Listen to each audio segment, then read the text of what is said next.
Hi guys and welcome back. So today I'm going to be showing you how to make these Reese's brownies. Let's begin.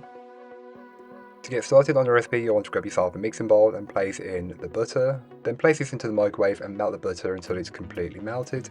Then you can go ahead and add in the cocoa powder and get as much of that in there as possible. Scrape the bowl so you get all of it. Then whisk together until they are combined. It should become a smoother and glossier consistency. You can then go ahead and add in the sugar and whisk this in until it's fully incorporated. It will change the consistency of the mixture, but don't worry, it will alter as we add in the eggs and the vanilla, and then just whisk until everything is fully incorporated and it will become much smoother and glossier, which is what you're looking for.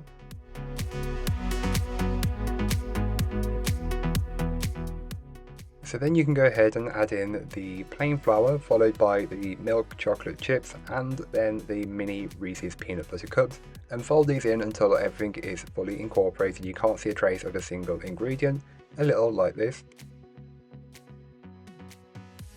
You can then go ahead and grab yourself a 9x9 square baking pan which has been lined with some parchment paper, and then transfer the brownie batter into it, getting as much from the bowl as you possibly can to give the bowl a really good scrape.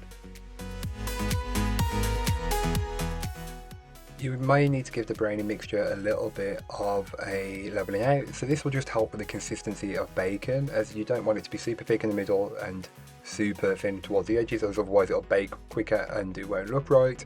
Then you can go ahead and dollop peanut butter, which has been warmed slightly, on top of the brownies, and just, get as much in there as possible, as you really want to get peanut butter in each bit of the brownie that you cut. So once you've got it in there, you can then go ahead and just take a knife and swirl the peanut butter through until you're happy with it. Feel free to not swirl it as much or swirl it more, it's really up to you.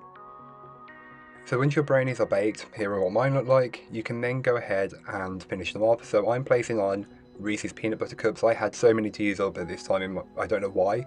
I'm just placing as many on there. I placed 9 of the minis and then they had even more mini ones, so I just added 2 more to each, and this was roughly for each portion, but it's really up to you. Feel free to throw on some peanut butter chips if you've got them, but again, it's really up to you how you want to decorate them. You can still do the swirl, so it hasn't taken anything away, so you've got the swirl, the Reese's. These couldn't get any more peanut butter if you tried.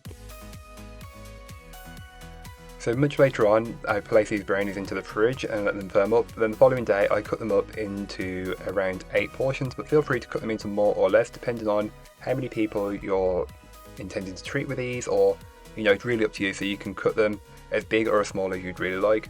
I just went with 8 portions, but feel free to make it 16, so then you've got smaller portions, as these would be a very generous portion.